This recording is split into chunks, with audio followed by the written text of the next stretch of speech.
നഷ്ടപ്പെടില്ലേ? നിന്റെ പേരുകൾ പൂക്കൾ പോലെ മനോഹരമാണ്. സുഗന്ധതൈലങ്ങൾ പുരട്ടി ചീഞ്ഞു മിനുക്കി ഈ ലോകത്തോളം പൂക്കളായ പൂക്കളെല്ലാം നിന്റെ തലമുടിയിലേക്ക് കൊടുത്തുവയ്ക്കും.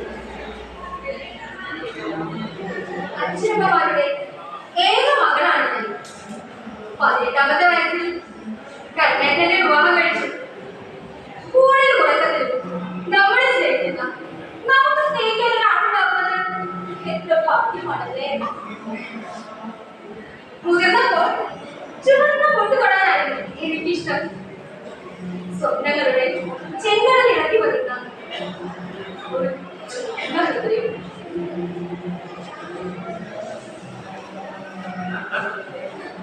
അതെ, നീ ഇവിടെ ഇരുന്നാ മതി കേട്ടോ. ജോലികളെല്ലാം ഞാൻ ചെയ്തോളാം.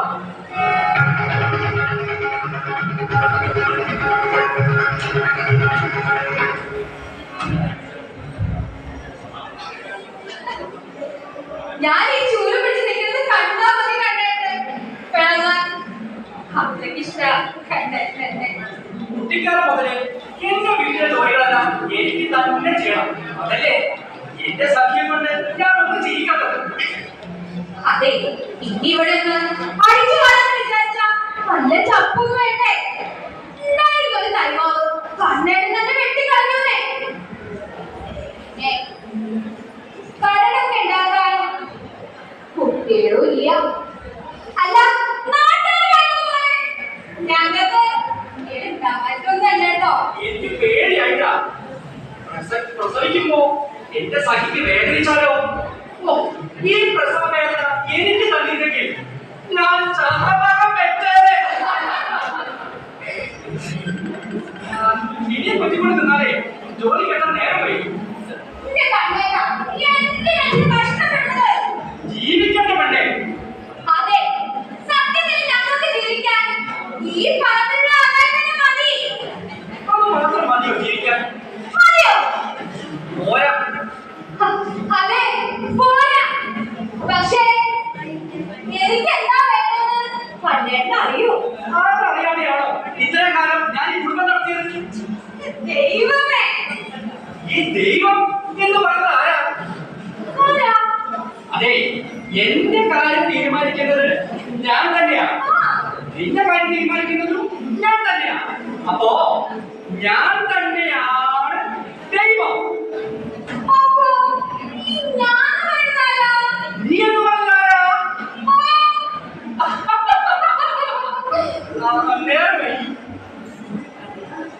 ഞാൻ പറഞ്ഞേ വൈകിട്ട് നേരത്തെ വരാം.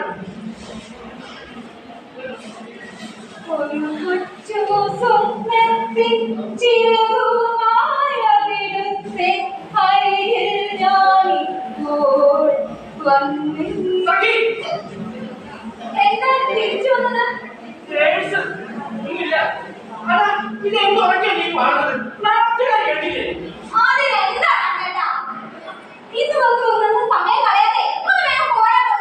ശരി,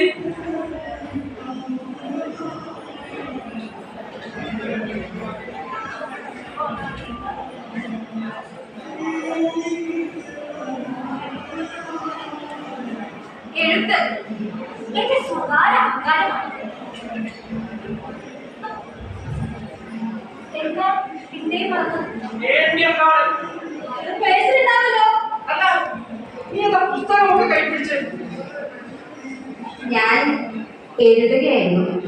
എഴുതാനോ? നീയോ? ഈ ചിരിയുടെ ദൈർഘ്യം കൂടിയ നിങ്ങൾ ഇനി വൈകും. ഞാൻ ഇന്നും വൈകി. അതെ, പോകുമ്പോ ഗേറ്റ് പൂട്ടി താക്കോല് കയ്യിലെടുത്തിരിക്കാൻ മറക്കല്ലേ. സ്വന്തം തുടരെടുത്ത് യജമാന് കൊടുക്കുന്ന പട്ടി. തന്നിടം പോയിട്ടുള്ള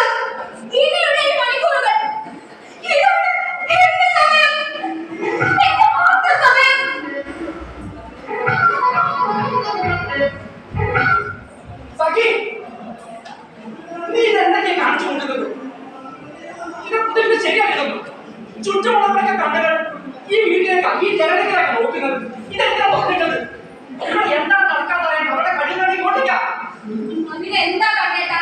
നമുക്ക് അവരെ കാണാനോ?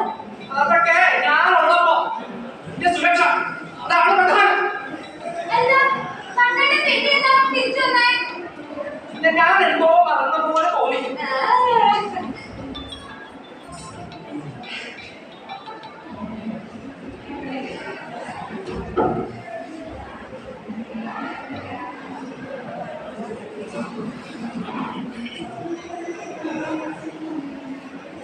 എന്റെ ഗന്ധം, എന്റെ തൊലിയുടെ, എന്റെ മുടിയുടെ, എന്റെ വിയർപ്പിച്ച ബന്ധം ഞാനെന്നെ മറന്നുപോയിരിക്കുന്നു. ഇത് അദ്ദേഹത്തിന്റെ ഒരു സുരക്ഷാ കവചമാണ്. അതിൽ വിള്ളൽ വീണാൽ അദ്ദേഹം മറിയും. ജീവമായില്ലാതെ എനിക്കിതിനകത്ത് കഴിയാൻ വയ്യ. പക്ഷേ തെക്കുഭാഗത്തുള്ള ആ ജനവാദം ഞാൻ തുറക്കാറില്ല. തുറന്നാൽ എനിക്ക് ആ തൈമാവിന്റെ ഓർമ്മ വരും. ആ മരം എന്റെ സ്വന്തം പ്രതീക്ഷയുമാണ്. ആ മരം പോലെ വളർന്ന് പടർന്ന് പന്തലിക്കാനായിരുന്നു ഇതിന്റെ ഈ ഓർമ്മ. അതിന്റെ കണക്കിലാണ് കണ്ണേട്ടൻ കത്തിവെച്ചത്.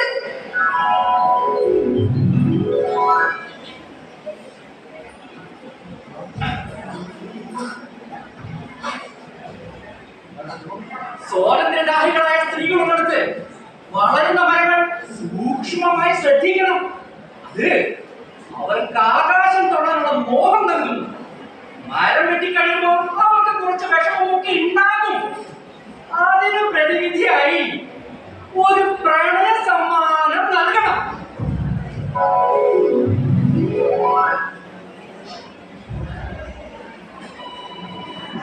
ഈ കുള്ളൻ മരം ഇതാണ് എന്റെ പകൽ കൂട്ടുകാരൻ. ഒരിക്കൽ ഇതിന്റെ കുള്ളക്കം മറികടന്ന് ഇത് അങ്ങ് വളർന്ന് പന്തലിക്കും. അന്ന് ഇവന്റെ ബലിഷ്ഠമായ കരങ്ങൾ എന്തെങ്കിലും കൂടലും.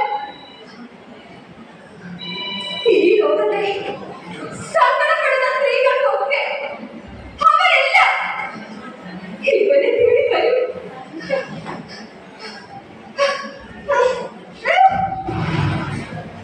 ഈ വീടിനെ ഈ അച്ചടക്കമൊന്നും എനിക്ക് സഹിക്കാനേ പറ്റുന്നില്ല.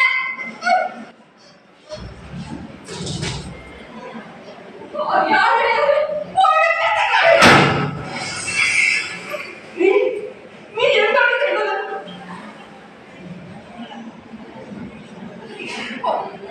നിങ്ങളുടെ കണ്ണാടിക്കോ? ഇതിലൂടെയാണല്ലോ നിങ്ങൾ ഇത്രയും കാലം എന്നെ ഒളിഞ്ഞു നോക്കിയിരുന്നത്. ഇത് ഇത് ഇത് വെറും ഒരു കണ്ണാടിയല്ല. ഇത് നീ പൊട്ടിച്ചത് എന്താണെന്ന് എനിക്കറിയില്ല. ഇതിലൂടെ നിങ്ങൾ ഇത്രയും കാലം നിങ്ങളെ മാത്രമേ കണ്ടിട്ടുള്ളൂ.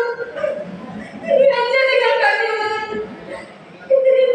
നഖത്തിൽ തേച്ച ചുവടുകളായിട്ടാണ്. എന്റെ ദേഹത്ത് പൂശിയ സുഗന്ധമായിട്ടാണ്. മറ്റൊരു മണം അതിൽ കലർന്നാൽ നിങ്ങൾക്ക് എളുപ്പം തിരിച്ചറിയാൻ വേണ്ടി. എനിക്ക് എനിക്ക് ഈ സമൂഹത്തെ പേടിയാണ്. ഞാനേ എന്റെ നിലയും വിലയും ഓർക്കുന്നു. ഈ സുരക്ഷയായിരിക്കുക അതാണ് എന്റെ പ്രധാന ആവശ്യം. ശരി കണ്ണേട്ടാ, കണ്ണേട്ടാ, സമാധാനിക്കൂ. ഇപ്പൊ ഞാൻ സുരക്ഷിതയാണെന്ന് നിങ്ങൾക്ക് മനസ്സിലായി. ഇനി നമുക്ക് കുറച്ച് ഒന്ന് പുറത്തൊക്കെ പോയി വരാമോ? എങ്ങനെ പോകും? എന്റെ മുഖം നോക്കാൻ ഒരു കണ്ണാടിയില്ല.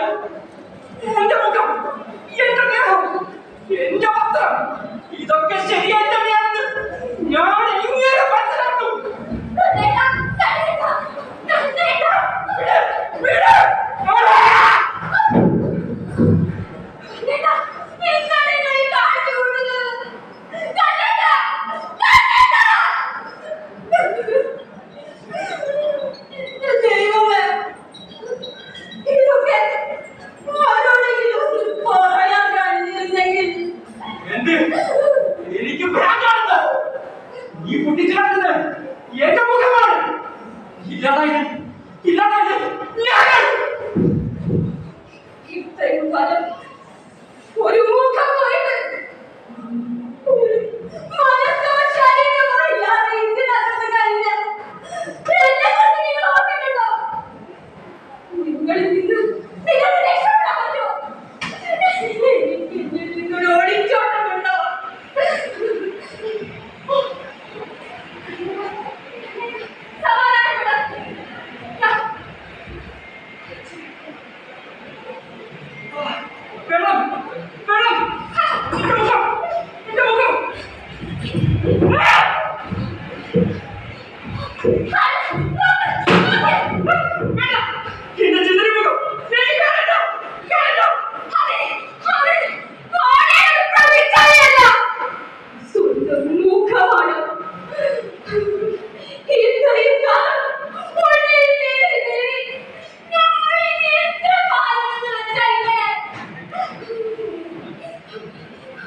ഓരോ ദിവസവും എന്റെ ചാരിത്രം തെളിയിക്കുന്നതിന് വേണ്ടി നിങ്ങൾ എന്നെ നഖങ്ങളിൽ പൂശിക്കും.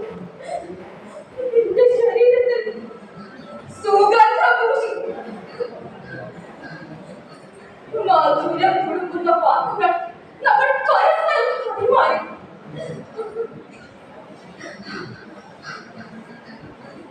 ഒരു കാര്യം മനസ്സിലാക്കണം, നമുക്ക്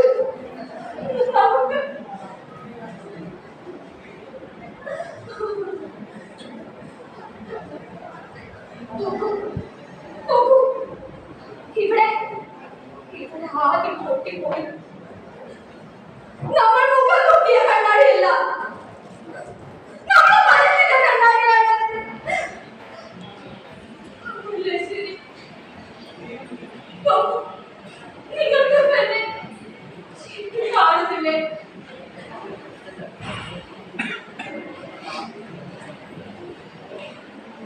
മുമ്പത്തെ പട്ടടിച്ചിട്ട് എനിക്കിപ്പോൾ എന്റെ മുഖം കാണാം.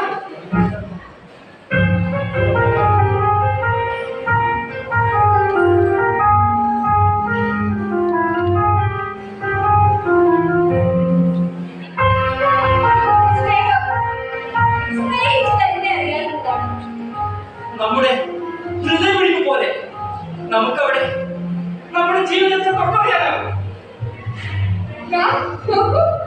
എനിക്ക് ശരിക്കും കേൾക്കാനാവുന്നുണ്ട്.